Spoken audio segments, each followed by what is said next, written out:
Hello, where are we? Saturday. Happy Saturday. I want to talk a little bit about making things make sense and then blending them and using them. And I figured Saturday was a really good day for this. So, just in case you're not familiar, hello, my name is Nancy Rose. I'm an energy wellness practitioner and teacher and a life coach for the name of self love. And just because we deserve to live this way, learning self love has shifted every part of my life. And when this work was first presented to me, I couldn't stand myself. I didn't even like myself. The word or the term self love was a huge trigger for me. I was like, I don't even like this bitch. What are you talking about?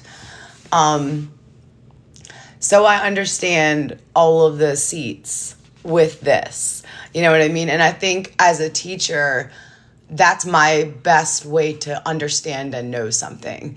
I've been everything that I've ever learned and taught back, which have been many things, it's because I get right in and do it. So with this, I like to talk about, on Saturday, I talk about our inner child. Our energetic self is made up of our intuition, our spiritual self, our ego, our shadow, and our inner child.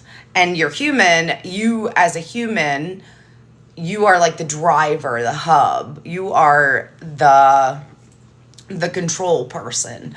And you're the one that controls what your mind thinks, what your mind can allow, your intuition or, negative thought forms, past patterns. And you can also learn to recognize those parts of yourself inwardly and tend to them as they all need. I like to talk about this to other people. It's like having more than one child. Before you become a parent, you think all of our children need these things. And while they do, each individual child will require a different part of you at different spaces and places in their life and you as a parent. And as a person in charge of all of their inner faculties as well, you're continuously doing that. Your inner child is the part of you that is continuously thinking of a new idea for you and planting that seed inside of you energetically for you to then either nurture and manifest or to shadow, suppress, or ego, shush, shame, and not let it come out at all. It's all in there in your mind. When you let yourself think and feel good about something, you would create new neural pathways that would bring you new thought forms. This would walk you, talk you, sit you, and put you in new places to attract the components that align to that creation, that manifestation. And so in the beginning of all this work, even myself, I wanted to learn how to manifest. The idea of doing the healing work and all of the inner parts seemed like, could we just skip that? And I tried to skip parts. I literally tried to skip shadow work for more than a year. And I literally just stayed still for more than a year. And it's because I didn't feel strong enough. I didn't feel like I understood well enough. So today I want to talk a little bit about using our inner child self, letting that part that gets new imagination, new ideas, new thoughts for us. And my favorite way to nurture that part of me with a new idea or new creation is with alchemy. And I figured that would be a fun thing to talk about today. And then how to sort of break it down as sort of like a 101 or like a general understanding. When I think about alchemy, I like to just think about it as using anything that has an elemental property to bring it into my imagination, my creation space, and apply the elements for the sake of letting myself believe it into fruition. For example, the air sign, right? Air energy, which would pertain for me to sound, wind, smoke, any of those kind of properties could be used for the purpose of bringing in new imagination, speaking to the ethers, reaching out to my universe, Water is aligned to our emotions. And when I'm in that creation space, if I'm wanting to soothe my emotions or build the energy in there, I would use water. I would maybe take a bath or make moon water. I practice being intentional with my water every day. Every day I pour, best day of your life. Thank you for the best day of your life. Thank you for the best day of your life. And I drink. I tell my cells with this water, thank you for the best day of my life. Thank you for the best day of my life. Anybody that's worked with me in coaching knows that's one of the first things I start bringing in, because anytime we pour a glass or a drink of water for ourselves, we can be remembered, re-triggered to say, hey, wait, I'm gonna be intentional with this. Any moment that we are experiencing, we can be intentional and on purpose with it and have it working inward for our creation, or it could just be a space that's just pouring water and meaningless to you. As the creator hub, you get to decide. And often as the creator hub, we just don't even realize that we have the opportunity to decide. And I like that.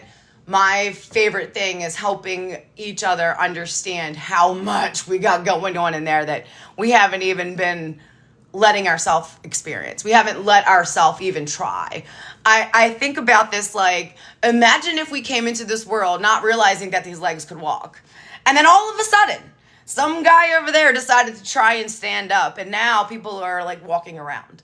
And I realize that seems really crazy, because why wouldn't you? But that's how it feels, understanding our intuitive self, our energetic body. Once you start learning, you won't not include that, because it's alike to trying to go to work and just leaving your legs on like, I'm just going to not use my legs today. I'm just not going to use my arms. I just don't feel like using eyes today. And your intuitive self is as big of a component, as big of a player in your experience, whether you know it or not, just like gravity. Again, so fire, right?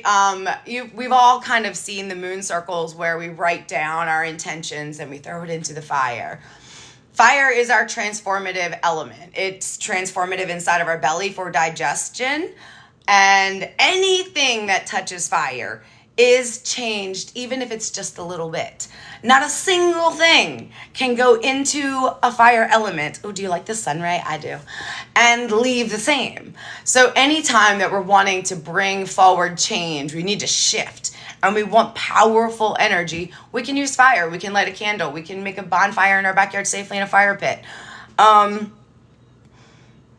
We could make like a hot tea and know that we're infusing this heat with our water, and we could blend the elements.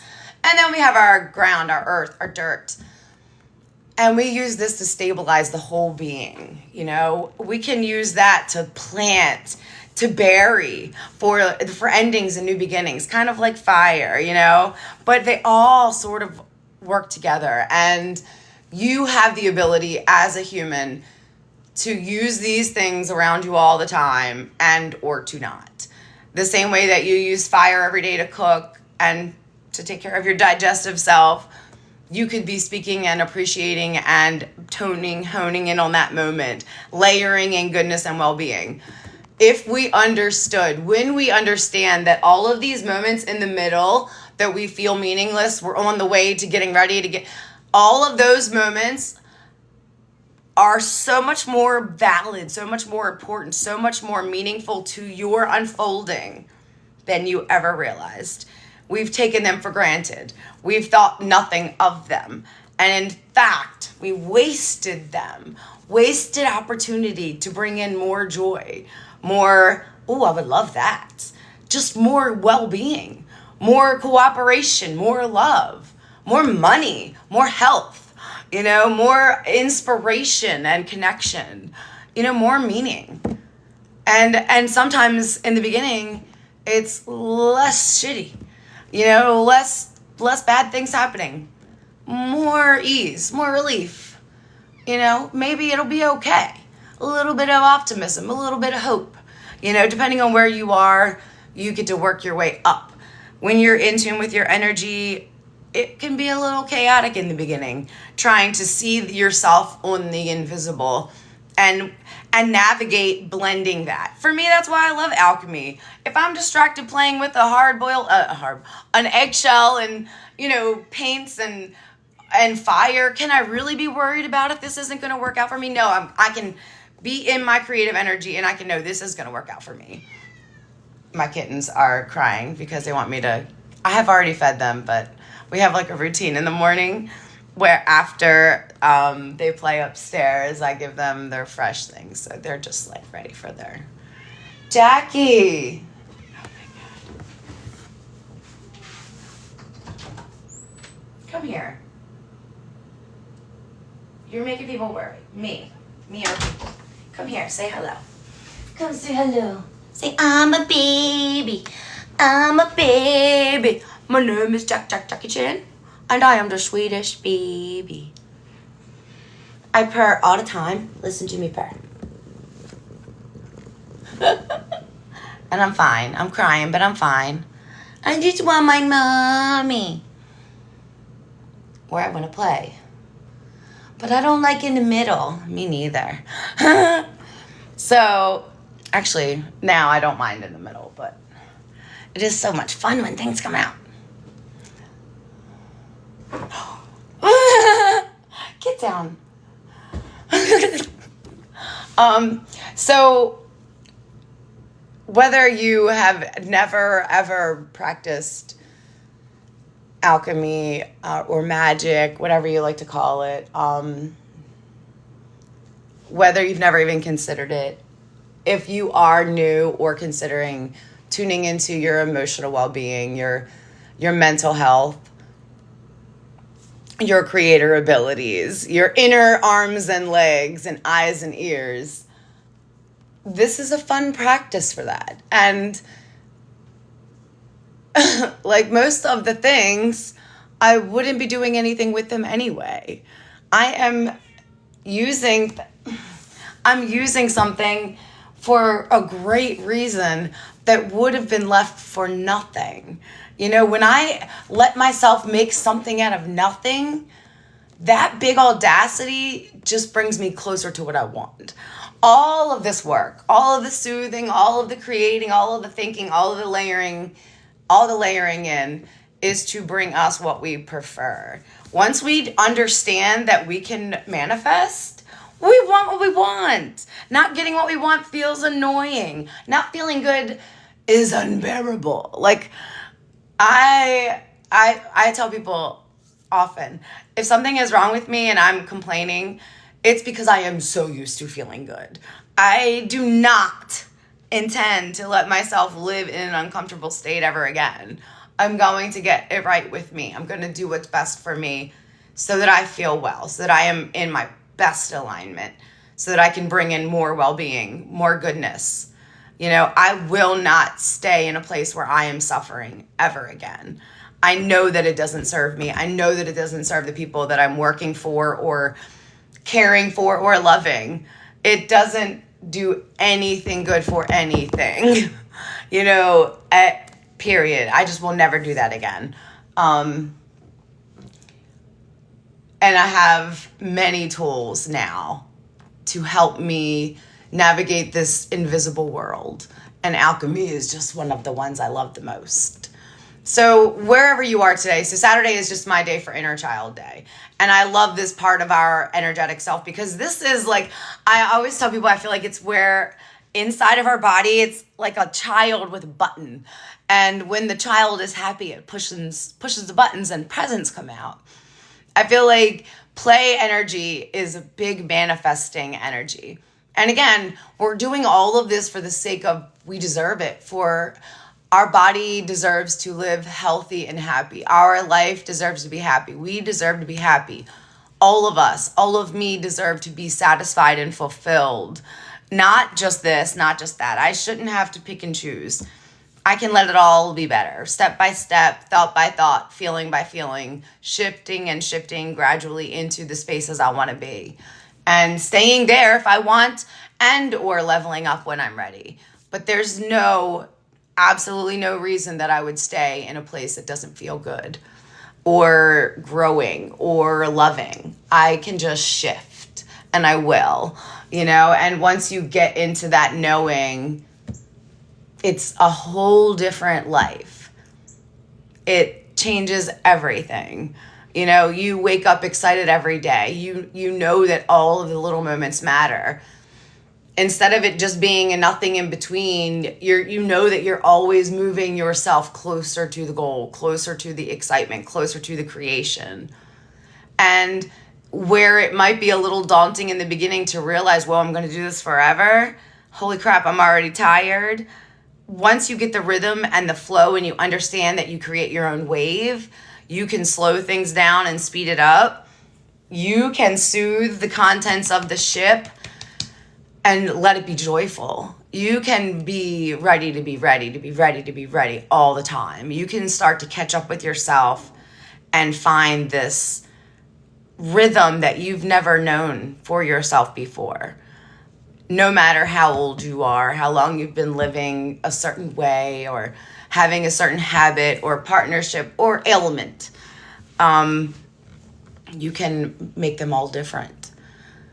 And I've done this with weight loss, losing more than 100 pounds, addiction, walking away from a 10-year habit that we can't say the things on this platform because they will be upset.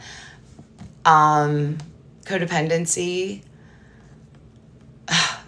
The bigger picture was the depression and the SIs, and yeah, but all of that was able to be shifted and transformed through the energetic well-being, through healing my energy bodies, through letting myself understand that my emotions matter maybe more than anything I've ever known to matter before.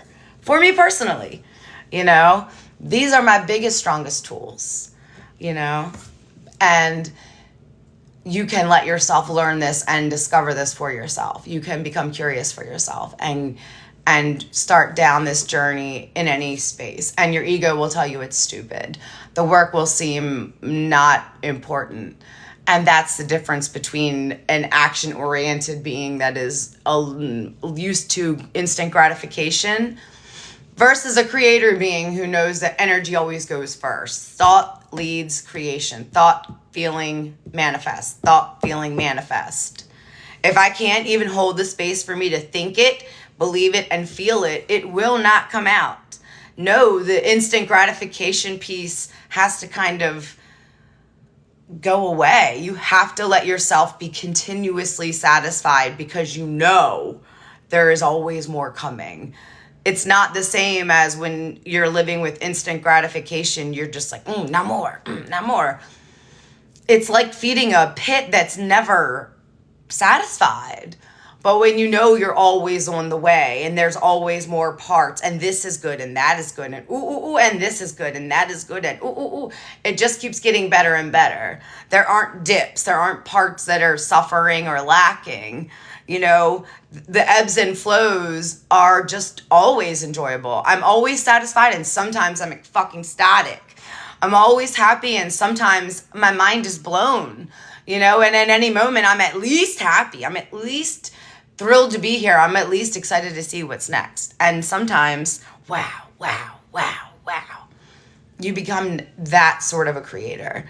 You aren't looking for, oh my God, finally it's Christmas, or finally I get to go on vacation, or thank God it's Friday. Yay for Monday, yay for Tuesday, yay for Wednesday, yay for sleep, yay for awake, yay for dishes, yay for eating, yay for date night, yay for diaper change. You get to enjoy it all. And while that might seem like, why would I want to enjoy diaper change? Because you deserve to enjoy diaper change. It's all a different perspective shift for the sake of letting you have a different creation come out of your vessel as the think, feel, manifesting being you are, whether you're doing that on purpose or not. That's the order that it's occurring. So if things seem wonky, let yourself sit in thought and think back into, well, what am I feeling about this situation? Why am I feeling this way? Can I soothe any of these thoughts? Are these thoughts connected to other people's thoughts? Am I letting another person's belief or energy or assertion control or navigate or decide for me? How can I take my power back? you are able to do this with all of the parts of your life. And always, if you have any questions about this or anything that I share ever, please feel free to reach out. Sorry, the birds were dancing. In addition to all of the coaching about all of the parts, of course, there's learning about manifesting. You are a manifesting being. You thinking thoughts are having a feeling response, and you are manifesting all the time over and over again. And wherever you are on the journey, whether it's understanding the shadow work, understanding all of the invisible energies, understanding how to create and soothe thoughts and get them into the proper category so that they work in harmony. For me, with body manifesting, I had to learn that food had its own lane, exercise had its own lane, and my body and the health and well-being and the reflection of my body had its own lane. And I sort of untangled all of those areas. And by just doing that, by untangling those things inside of my mind, my body just started to change. And it has stayed this way. We're coming up on our 10th year of all of this work. And in the first year, I was pregnant. So I can't really think about the body manifesting because no part of me was trying to lose weight while pregnant. But I would say a solid 8.5 years. Looks like this is real. Seems like I've taught others and they found it real too. She might be onto something. Okay. I'm getting back to work and to feed the kittens because they are crying. Bye-bye, guys.